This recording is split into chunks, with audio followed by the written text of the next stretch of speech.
30 days Sundays fasting ఉన్నావు. అతను అసలే ఉపవాసం లేడు. యేసు ప్రభు ఒక చోట ఈ ఉపమానం కూడా చెప్తాడు. ఏమని చెప్తాడు అని అంటే, ఒకడు వారానికి 2 సార్లు ఉపవాసం ఉంటున్నాడు. ప్రతి నెల తూచ తప్పకుండా 10వ భాగాలు ఇస్తున్నాడు. ఒక్క ఆదివారం కూడా సండేకు చర్చికి లేట్ రాకుండా, ఒకవేళ బై మిస్టేక్ తొందరగా వచ్చేసాడు అనుకో, గఫలత్లు వచ్చేసాడు అనుకో తొందరగా, ప్రతి సండే కూడా క్రమం తప్పకుండా చర్చికి వచ్చేటోడు. యేసు ప్రభు ఒక వ్యక్తి గురించి మాట్లాడుతాడు ఈ ప్రకారంగా. మనం ఈ విధంగా అనుభవించుకోవాలా వాక్యాన్ని. ప్రతి సండే టైంకి చర్చికి వస్తున్నాడు, వారానికి 2 సార్లు ఉపవాసాలు ఉంటున్నాడు, తన 10వ భాగంలో కూడా నెలసరి తప్పకుండా చేస్తూ ఉన్నాడు. ఇంకొకడు ఉన్నాడు, అసలు చర్చికే రాడు, చర్చ్ అంటే లైట్గా తీసుకుంటాడు,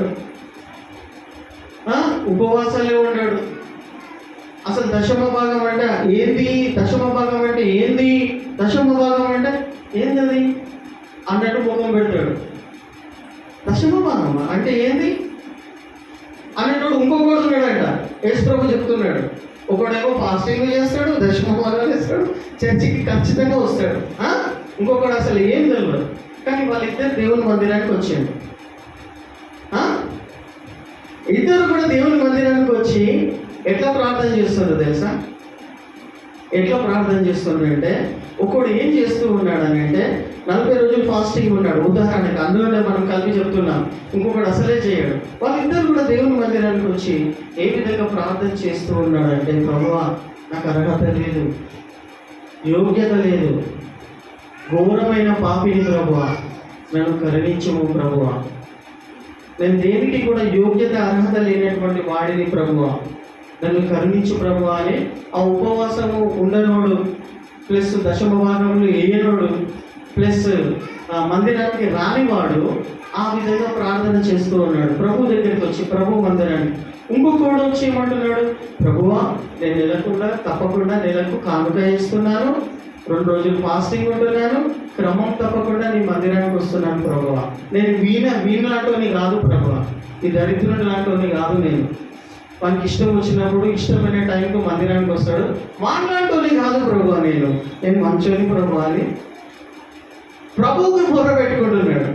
ప్రభు ఏమని చెప్తున్నాడు తెలుసా? వీళ్ళిద్దరి ప్రార్థనలు వీళ్ళిద్దరిలో ఎవరి ప్రార్థన నేను వినకోరుచున్నాను అని అడుగుతూ ఉన్నాడు. ఎవరి ప్రార్థన వింటాడంట? కరెక్ట్ పడదు, ఖచ్చితమైన మాట, పశ్చాత్తాపం.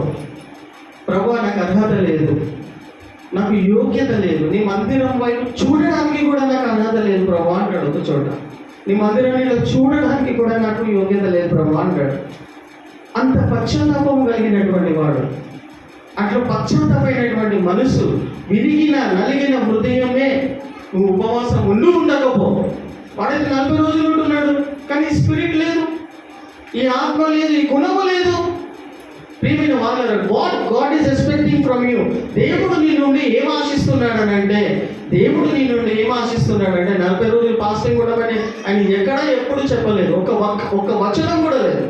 Not even single word is there to do the fasting prayer. అది ఎవరికి ఇవ్వబడ్డదంటే ప్రవక్తలకు, జన సమూహంలో నడిపించేటువంటి వాళ్ళకు, ఆ దేవుడి చేత ఏర్పాటు చేయబడినటువంటి వాళ్ళకు దేవుడు ఇవ్వబడ్డది, కానీ ప్రతి ఒక్కరికి అది ఇవ్వబడలేదు. ప్రియమైన వాళ్ళారా, మీరు ఒకవేళ 40 దినములు ఫాస్టింగ్ 30 దినములు ఫాస్టింగ్ ఉండాలనుకుంటే, ఉన్న తర్వాత మీ గుణగణాలు ఈ విధంగా మార్చబడాలి.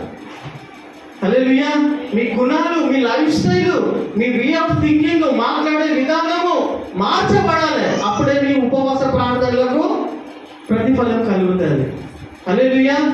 పశ్చాత్తాపము, మీ వస్త్రములని కాదు కానీ మీ హృదయాన్ని మీరు చించుకోండి అని వాక్యం చెప్తూ ఉండాలి. కాబట్టి ప్రియమైన వారులారా, ఒకటే మాట చెప్పి నేను ఇదన్నీ ముగించేస్తాను. మనమందరం లేచి నిలబడి ఈ వాక్యం వైపు చూసుకొని మనం ఈ వాక్యానుసారంగా బ్రతికే విధంగా మనము చూస్తున్నాం. మనమందరం లేచి నిలబడదాం. ఉపవాసము ఉన్నా, ఉపవాసం లేకున్నా ఇవి మీ లోపల కనిపించాలి, ఇవి నా లోపల కనిపించాలి. హల్లెలూయా, హల్లెలూయా. ఈ పరివర్తనము, ఈ చేంజ్ ఆఫ్ లైఫ్ స్టైల్ అనేది నీ లోపల నా లోపల ఉండాలి. అది ఏమై ఉన్నదంటే గలతీయులకు రాసిన పత్రిక 5వ అధ్యాయం 22వ వచనం చూడండి, చదివి మనం ముగించుకుందాం. ఆత్మ ఫలములు ఏమనగా ఇది ఉండాలి, 9 ఉండాలి ప్రియమైన వాళ్ళరా. మీరు 40 days ఫాస్టింగ్ ప్రేయర్లు ఉన్నా, 20 రోజులు ఫాస్టింగ్ ప్రేయర్ ఉన్నా, ఒక్కరోజు ఫాస్టింగ్ ప్రేయర్ ఉన్నా, 1 గంట ఫాస్టింగ్ ప్రేయర్ ఉన్నా, అసలు ఫాస్టింగ్ ప్రేయర్ ఉండకుండా ఫరక్ नहीं पड़ता. ఫాస్టింగ్ లేకున్నా కానీ ఉన్నా లేకున్నా ఈ 9 ఫలాలు నీ లోపట నా లోపట ఫలిస్తే చాలు. హల్లెలూయా, హల్లెలూయా. అది మొదటి ఫలం ఏమై ఉన్నది? ఆత్మ ఫలములలో మొదటి ఫలం ఏమై ఉన్నది? ప్రేమ, లవ్, సంతోషము, సమాధానము, దీర్ఘశాంతము, దయాళత్వము, మంచితనము, విశ్వాసము, సాత్వికము, ఆశానిగ్రహము. లవ్, ప్రేమ, జాయ్, సమాధానం, peace. Love, joy, peace, long suffering. దేవుడు మీకోసము మీరు ప్రార్థన చేస్తున్నప్పుడల్లా ఎన్ని ప్రార్థనలు చేసుకుంటూ వస్తున్నారో ఇప్పటి వరకు, ఆ ప్రార్థనలకు జవాబు రాకపోతే మీ లోపల ఏ ఫలం ఉండాలా? Long suffering. ఏంటి దాన్ని? దీర్ఘశాంతము. ఈ ఫలము మీ లోపల ఉండాలా? Long suffering. కైండ్నెస్, మంచితనము మీ లోపల ఉండాలా? మంచితనము, గుడ్నెస్, దయాళత్వము మరియు విశ్వాసం లేకుండా ఈ 9 ఫలాలలో ఒక ఫలం కూడా ఫలించదు ప్రియమైన వారులారా. నీకు దేవుని మీద విశ్వాసము లేకపోతే ఆత్మ ఫలములలో ముఖ్యమైనది ఏమై ఉన్నదంటే విశ్వాసము. నా దేవుడు ఇది చేయగలుగుతాడు అనే విశ్వాసం నీకుంటే చాలు ప్రియమైన వారులారా. నా దేవుడు ఈ గొప్ప కార్యం చేయగలుగుతాడు అని ఆవగించేంత విశ్వాసం నీకుంటే చాలు ప్రియమైన వారులారా. దానికోసం నీ ఫాస్టింగ్లు అవసరం లేదు, నీ ఏదో ప్రయాసాలు అవసరం లేదు, నీ నైవేద్యాలు అవసరం లేదు, నీది ఓవర్ స్మార్ట్ పని అవసరం లేదు, నీ ఓవర్ కాన్ఫిడెన్స్ కూడా అవసరం లేదు, ఏం అవసరం లేదు. సింపుల్ గా పెట్టిండు దేవుడు. ఆ సింపుల్ విషయాన్ని మనం సింపుల్ గా తీసుకుంటే చాలు ప్రియమైన దేవుని బిడ్డ. దేవుడు పెట్టిన సింపుల్ విషయాలను సింపుల్ గా తీసుకుంటే చాలు ప్రియమైన వాళ్ళారా. మీరు ఉపవాసము చేసిన వాళ్ళకంటే గొప్ప వ్యక్తులు అవుతారు. హల్లెలూయా. విశ్వాసం అనేది నీకు ఉండాలి ప్రియమైన వాళ్ళారా. ఆవగించంగా విశ్వాసం ఉంటే చాలు అంటే దాని మాటకు అర్థం ఏమైందంటే ప్రియమైన దేవుని బిడ్డ, నా దేవుడు చేస్తాడు అని అంటే చాలు. ఆవగించాలనే మాటకు అర్థం అదే ప్రియమైన వారు. నా దేవుడు చూసుకుంటాడు అని అంటే దాన్నే ఆవగించేంత విశ్వాసం అంటారు. నీకు విశ్వాసం లేకుండా నువ్వు ఏం చేసినా ప్రియమైన వారులారా నీకు అర్థం కాదు. అది నిష్ప్రయోజనం అయిపోతుంది.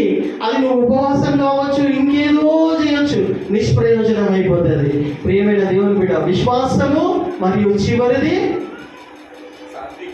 సాత్వికము.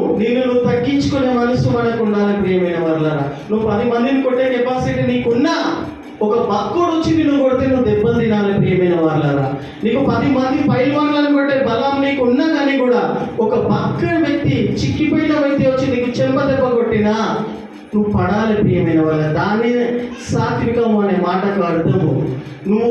నీకు 10 మందిని తిట్టే కెపాసిటీ ఉన్నా, నువ్వు 10 మందిని కోపం చేసే కెపాసిటీ నీకున్నా కానీ కూడా ఎవడో వచ్చి నేను ఒక్క మాట అంటే నువ్వు 10 మాటలు రిటర్న్ తిట్టే విధంగా ఉన్న వాళ్ళను సాత్వికులు అనబడరు. వాళ్ళు మీక్ పీపుల్ అని వాళ్ళను అనబడరు.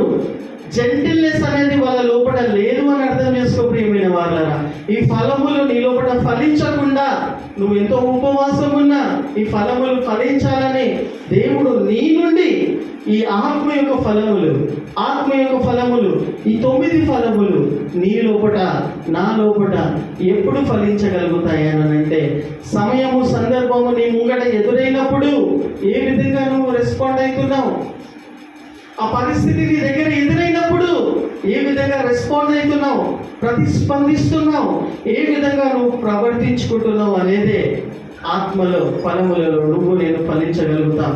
ప్రియమైన వారులారా, మీరు మీ ఉపవాస ప్రార్థనలను నిష్ప్రయోజనం చేసుకోకండి. ఉపవాసం ఉన్నప్పుడు అట్లీస్ట్ 1 గంట సేపైనా వ్యక్తిగతంగా మోకరించి దేవునితో మాట్లాడడం ప్రయత్నం చేయండి. సెల్ ఫోన్లను పక్కన పెట్టేసేయండి. ఉపవాసం ఉంటున్నాము అని చెప్పుకోవాల్సిన అవసరం నీకు లేదు ప్రియమైన వాళ్ళ. ఉపవాసం స్పెండ్ సమ్ టైం డైలీ. ఒక గంట సేపు అయినా వ్యక్తిగతంగా దేవునితో మాట్లాడే ప్రయత్నం చేయి. అప్పుడు ఈ 9 ఫలములు ఏ విధంగా నీ లోపల పనిచేస్తున్నాయనేది నీకు అర్థమవుతుంది. దేవుడు ఉపవాసం ఉన్నప్పుడు దేవుడు నీ నుండి ఆశిస్తుంది ఇదే ఇంతకంటే గొప్ప విషయాలు, ఇంతకంటే గొప్ప ఫలములు నువ్వు బైబిల్లో ఎక్కడ చూసినా, ప్రపంచంలో ఎటు వెతికినా, ఎంతందు వెతికినా, ఎక్కడ ఏం చూసినా నీకు కనిపించదు. ప్రియమైన వాళ్ళరా, ఒకటే ప్రసంగం యొక్క ముఖ్యమైన ఉద్దేశం, when you are doing the fasting prayer, don't waste your time. ఎప్పుడైతే నువ్వు ఉపవాసాల కోసం కేటాయించుకుంటున్నావో నీ సమయాన్ని నువ్వు వ్యర్థం చేసుకో. నీ లోపల మార్పులు రావాలని ప్రియమైన వాళ్ళరా,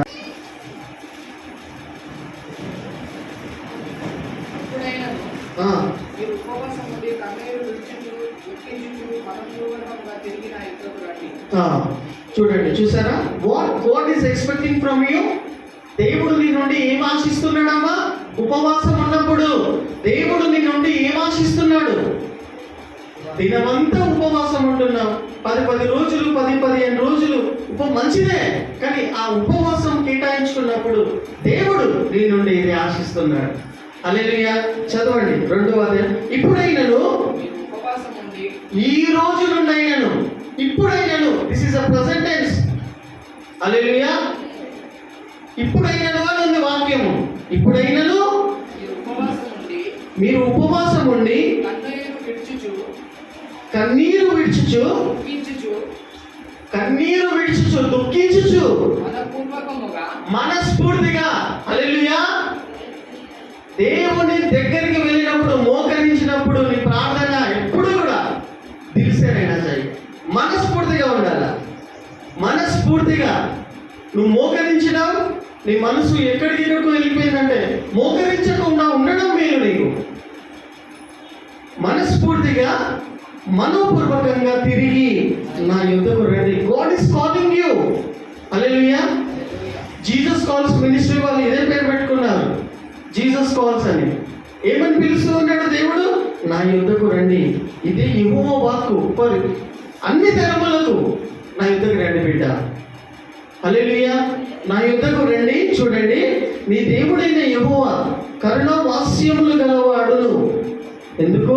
ఆయన కరుణ కలిగినటువంటి దేవుడు, కరుణ వాత్సల్యము కలిగినటువంటి వాడు కాబట్టి చూడండి, వాడును శాంతి మూర్తియు అత్యంత కృపగల వాడనై ఉండి తాను చేయను ఉద్దేశించిన కీడును చేయక.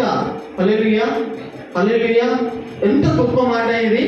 దేవుడు తన ప్రజల పట్ల కీడు చేయాలని నిశ్చయించినప్పుడు నువ్వు చేసిన క్రియలను బట్టి కావచ్చు. ఫస్ట్ ఆఫ్ ఆల్, దేవుడు నీ పట్ల కీడు చేస్తాడా? నువ్వు దేవునికి వ్యతిరేకంగా ఉండి ఆయన కట్టడాలలో నువ్వు ఉండకుండా ఆయనకు వ్యతిరేకంగా నువ్వు ఉంటూ ఉన్నట్టయితే దేవుడు కీడు చేయడు, కానీ అపవాది నేను ఎత్తుకొని వెళ్ళిపోతాడు. అవునా కదా? అయితే ఇక్కడ దేవుడు ఏంది?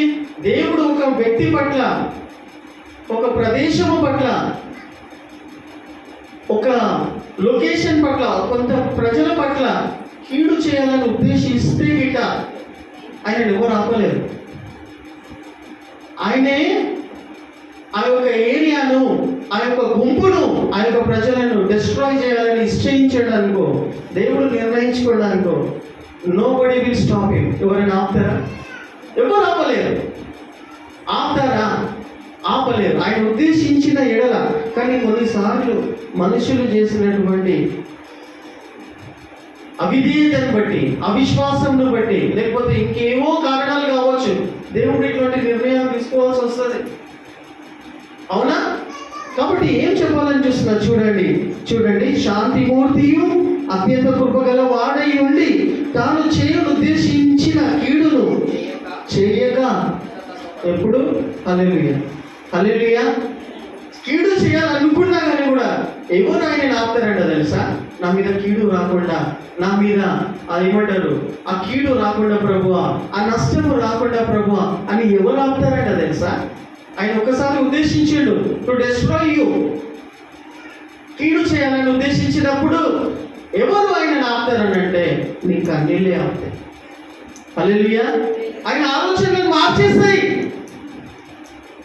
నీ కుటుంబం పట్ల ఏమైతే చేయాలనుకుంటున్నాడో, ఎంత చెప్పినా వీళ్ళు వింటలేరు, ఎంత చెప్పినా వీళ్ళు ఇది చేస్తలేరు, ఎంత చెప్పినా నా మాటను అర్థం చేసుకుంటలేరు, కాబట్టి వీళ్ళకు ఆ జరగకూడని కీడు జరుగును కాక అని దేవుడు ఉద్దేశించినప్పుడు నువ్వు చూడండి, నీ మనోపూర్వకంగా చూడండి, ఎందుకు అనగా కీడును చేయక పశ్చాత్తాపపడుచు గనుక మీ వస్త్రములు కాక మీ హృదయమును చింపుకొని ఆయన తట్టు తిరుగుడి. హల్లెలూయా. మీ వస్త్రములు కాదు, బట్టలు చింపుకోవడం కాదు, నెత్తి కొట్టుకోవడం కాదు, వాక్యం చెప్తుంది, గంతులు వేయడం కాదు, అది కాదు నాకు కావాల్సింది. I need your heart. నీ హృదయాన్ని చింపుకోబెట్టా. హల్లెలూయా. నీ హృదయాన్ని ఆయన దృష్టిలో, ఆయన సన్నిధిలో చింపుకో. ప్రభువా, ఇది నా బతుకు ప్రభువా, ఇది నా గుణం ప్రభువా, ఇది నా నేచర్ ప్రభువా, ఏం చేయాలి ప్రభువా అని చింపుకో. ఏదైతే కీడు నీ మీద ఉద్దేశించాలని నిర్ణయించుకోండో, ఆ కీడు నీ మీద రాకుండా నీ పశ్చాత్తాపంను బట్టి, నీ మనోపూర్వకమైన ప్రార్థనలను బట్టి, నీ మాటలను బట్టి దేవుడు కీడు చేయకుండా హి విల్ స్టాప్ యూ. ఎందుకు? ఆయన కరుణ వాత్సల్యత కలిగిన దేవుడు కాబట్టి. హల్లెలూయా. అక్కడ రాయబడి ఉన్నది, శాంతి మూర్తుడు కాబట్టి. ప్రియమైన వారలారా, ఎంత గొప్ప విషయమై ఉంటూ ఉన్నది. హల్లెలూయా.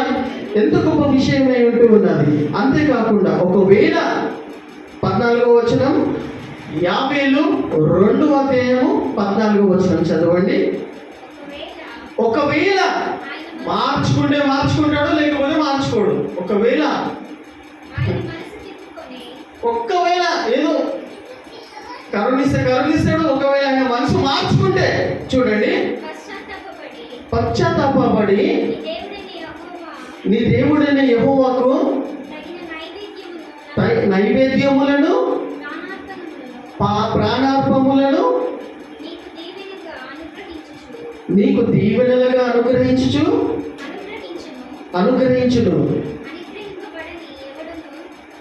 అనుగ్రహింపడు, దేవుడు నన్ను కరుణించడు అని చెప్పగలిగిన వాడెవడు? Who will stop you when God want to bless you? Who will stop that blessings? హల్లెలూయా. నేను దేవుడు ఆశీర్వదించాలని అనుకున్నప్పుడు నీ ఆశీర్వాదాలను ఆపేవాడు ఎవడు? మంత్రాల ఏమంటారు అది? కను దృష్టియా? చెడ్డ కను అంది, మన కన్నే మంచిది కాదు. उसका नजर अच्छा नहीं है भाई, ऐसा चीज़ा नको बोलो. When God want to bless you, who will stop that blessings? ఆ వాక్యం చెప్తుంది అక్కడ, దేవుడు నిన్ను ఆశీర్వదించాలని నిశ్చయించుకున్నప్పుడు ఆ ఆశీర్వాదాలను ఆపేటువంటి శక్తి కలిగిన వ్యక్తి ఎవడు అని ప్రశ్న మార్కున్నది. హల్లెలూయా. ప్రియమైన వారలారా, దేవుడు నీకు ఆశీర్వదించాలనుకుంటే ఎవడు కూడా ఆపడు. నో బడి. అసలు సృష్టిలో అటువంటి శక్తులే లేవు. మాంత్రిక శక్తులు ఉన్నాయా? ఉన్నాయి. చెడు కను దృష్టి ఉన్నదా? ఉన్నాయి. చాతబడి శక్తులు ఉన్నాయా? ఉన్నాయి. దురాత్మలు ఉన్నాయా? ఉన్నాయి. ఇవన్నీ ఉన్నాయి. కానీ దేవుడు నిన్ను ఆశీర్వదించాలని నిశ్చయించుకున్నప్పుడు ఇవేం పని చేయండి. హల్లెలూయా. ఇవన్నీ దరిదాపులో కూడా రావు నీ దగ్గరికి. ఆయన నిశ్చయించిందంటే అదే ప్రకారంగా నీ పట్ల దేవుడు కీడు చేయాలని నిశ్చయించుకున్నప్పుడు నేను తీసేయాలా? ఇన్ని అవకాశాలు ఇచ్చినా, ఇంతకనం చెప్పినా వింటలేడు, ఇన్ని మార్పులు చేసిన తర్వాత కూడా వింటలేడు అని ఏమో ఒకటి చేయాలి వీరికి అని ఆయన నిశ్చయించినప్పుడు, హల్లెలూయా, నువ్వు ఇంకెక్కడికో వెళ్ళి ప్రార్థనలు చేసుకున్నా, పెద్ద అభిషక్తుడు కావచ్చు, ఇంత పెద్ద ప్రవక్త కావచ్చు, లేకపోతే జన సమూహం మధ్యలో నువ్వు నిలబడి మొర్ర పెట్టుకున్నా, అందులో నువ్వు ఉన్నా కానీ కూడా ఏదైతే దేవుడు నీ మీద కీడు చేయాలని నిశ్చయించాడో ఏ యొక్క ప్రభావం కానీ, ఏ ఒక్క నీది అది కానీ, ఎక్సెప్ట్ కేవలం నీ హృదయాన్ని చింపుకొని, నీ తప్పును ఒప్పుకొని, ఆయన పాదాలను నీ కన్నీళ్లతో నీ అంతలో నువ్వు కడుగుతేనే తప్ప, అదే తప్ప, ఆ క్రియనే తప్ప, ఆ పశ్చాత్తాపం తప్ప ఆయనను నీ మీద కీడు రాకుండా ఆపుతుంది. కానీ ఏ ఒక్క సేవకుడు నీ ఆ దేవుని యొక్క కీడు నుండి ఆపడు. ఏ యొక్క ప్రవక్త కానీ, ఎంత పెద్ద బలగం కానీ, ఎంత గొప్ప గ్రూప్ చేంజ్ ప్రేయర్ కానీ స్టాప్ చేయరు. ఎందుకంటే అది ఆయన నిశ్చయించాడు. ఎవడు ఆపగలుగుతాడు? ఎవడైనా ఆపగలుగుతాడా? ప్రియమైన వాళ్ళ రెండు విషయాలు ఇక్కడ మనకు అర్థమవుతూ ఉన్నది. దేవుడు నిన్ను ఆశీర్వదించాలనుకుంటే ఎవరు కూడా నిన్ను ఆపలేరు. ఆశీర్వాదాలకు ఎవరు కూడా, ఎవడేం చేస్తుండో ఏమో, ఎవడేమనుకుంటుండో ఏమో, యువత ఏం చేస్తుందో ఏమో, ఇవన్నీ పిచ్చి మాటలు. వాళ్ళు చేస్తారమ్మా, నువ్వేం చేస్తున్నావు? వాళ్ళు చేస్తారయ్యా, ఓకే, నీకు డౌట్ వచ్చింది, ఎవరేం చేస్తున్నారో నాకు ఇది అవుతున్నది, ఓకే, వాళ్ళు చూస్తున్నారు. అది చేసేదానికి నువ్వేం చేస్తున్నావు? ఏం చేస్తున్నావు? అదే నెంబర్ వేస్తావా? దానికి విరుగుడు లేదా? దానికి పరిష్కారం లేదా? నీ హృదయాన్ని చింపుకొని కన్నీళ్లతో నువ్వు చేయాల్సిన పని నువ్వు చేసినప్పుడు, ఉపవాసముని నువ్వు చేయాల్సినటువంటి పనులు నువ్వు చేసినప్పుడు ఖచ్చితంగా కూడా దేవుని కొంతమంది ప్రియమైన వాళ్ళారా, మోస్ట్ ఆఫ్ ద పీపుల్, కొంతమంది కాదు, 90% ఆఫ్ ద పీపుల్, 90% విశ్వాసులు ఎట్లా ఉంటారని అంటే మాట వింటారు, దేవుని వాక్యం వింటారు, దేవుని వాక్యం ప్రకారంగా నడుచుకోవాలని ప్రయత్నం చేస్తారు. కానీ వాళ్ళ లోపల ఆ నేచర్ ఉండదు, ఆ బుద్ధి ఉండదు, ఆ గుణం ఉండదు. ఎందుకంటే స్వాభావికంగా మనం ఆ విధంగా పుట్టి పెరిగినాం కాబట్టి. అర్థమవుతుందా ప్రియమైన వాళ్ళారా? స్వాభావికంగా మనం అట్లా పుట్టి పెరిగినాం, ఆ నేచర్లో ఉన్నాం కాబట్టి దేవుని యొక్క వాక్యమును, దేవుని యొక్క కట్టడాలను నడుచుకునే మనస్సు అనేది 90% ఆఫ్ ద బిలీవర్స్కు ఉండదు. ఇష్టపడాలా అటువంటి బుద్ధిని నాకు కలిగించు ప్రభువా అని లోపట నుండి పుట్టుకొచ్చినప్పుడే అప్పుడు ఏం చేస్తాడు అతను?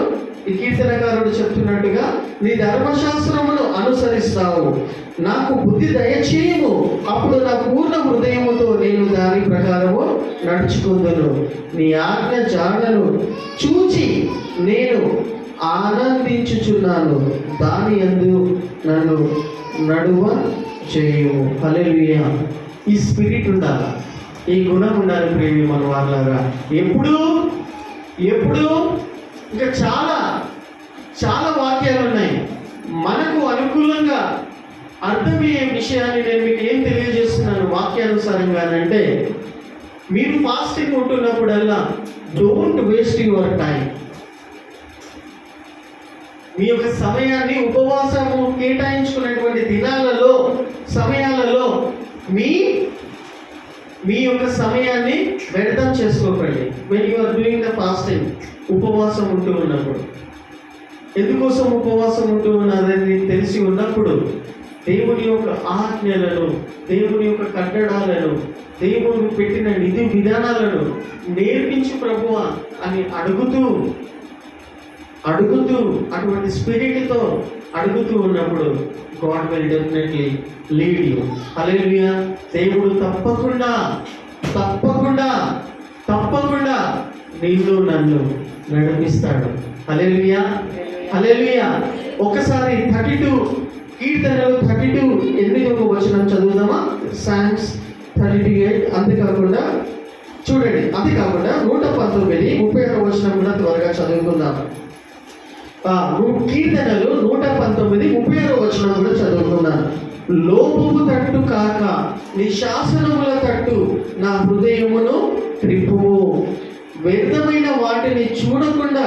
చూసారా ప్రియమైన వాళ్ళారా, when you are doing the fasting, when you have dedicated your time in the fasting praise, fasting చేయాలని నిన్ను నువ్వు ప్రతిష్ఠించుకున్నప్పుడు, హల్లెలూయా, నిన్ను నువ్వు ప్రతిష్ఠించుకున్నప్పుడు, ఉపవాసం చేయాలని ప్రతిష్ఠించుకున్నప్పుడు చూడండి, వ్యర్థమైన వాటిని చూడకుండా నా కనులు త్రిప్పి వేయుము, నీ మార్గములలో నడుచుకున్నట్టుకు నన్ను బ్రతికించుము. హల్లెలూయా. ఉపవాసం ఉంటున్నటువంటి సమయాలలో వ్యర్థమైన వాటిని కూడా మనం చూస్తాము, చేయకూడని పనులు కూడా చేసే అవకాశం ఉన్నది. కాబట్టి ఆ విషయంలో కూడా నువ్వు ఏం కోరుకోవాలా, ఆ సమయాలలో కూడా దేవుని దగ్గర నుండి నువ్వు ఏం అడుక్కోవాలా, చూడండి ప్రియమైన వాళ్ళారా, నేను ఉపవాసం ఉంటున్నప్పుడు ప్రభువా వ్యర్థమైన వాటిని చూడకుండా నా కన్నులు త్రిప్పివేయము. అంతేకాకుండా నీ మార్గములలో నడుచుకొనుటకు ఎందుకోసం నేను ఉపవాసం ఉంటున్నానో కేటాయించుకున్నాను, ఆ మార్గంలో నేను నడుచుకున్నటకు నాకు సహాయం చేయము అనే స్పిరిట్, అనే ప్రేయర్, అనే విజ్ఞాపన నీ లోపల ఉండాలి. Hallelujah. Then you are not wasting your fasting prayer. అప్పుడు నీ ప్రార్థనను, నీ ఉపవాసాన్ని వ్యర్థం చేసుకున్న వ్యక్తివి కాదు. కాబట్టి ప్రేమైన వాళ్ళరా, ఇంకా చూసినట్టయితే చూడండి,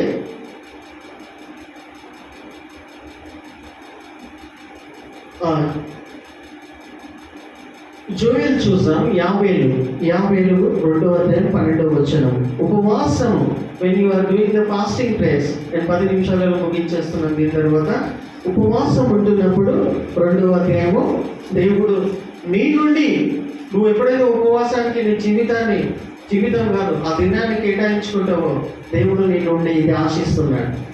హల్లెలూయా. అది ఏమై ఉన్నదో చూడండి. 50:2-12.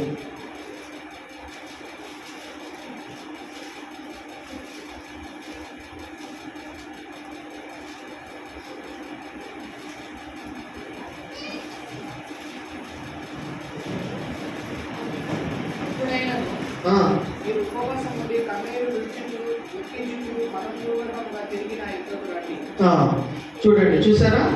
What is expecting from you? దేవుడు నీ నుండి ఏం ఆశిస్తున్నాడమ్మా? ఉపవాసం ఉన్నప్పుడు దేవుడు నీ నుండి ఏం ఆశిస్తున్నాడు? దినమంతా ఉపవాసం ఉంటున్నాం, 10 రోజులు 15 రోజులు మంచిదే, కానీ ఆ ఉపవాసం కేటాయించుకున్నప్పుడు దేవుడు నీ నుండి ఇది ఆశిస్తున్నాడు. హల్లెలూయా. చదవండి 2వ అధ్యాయం. ఇప్పుడైనను, ఈ రోజు నుండి అయినను, ఇప్పుడైనను, this is a present tense. Hallelujah. ఇప్పుడైనను అని ఉంది వాక్యము. ఇప్పుడైనను మీరు ఉపవాసం ఉండి కన్నీరు విడుచుచు దుఃఖించుచు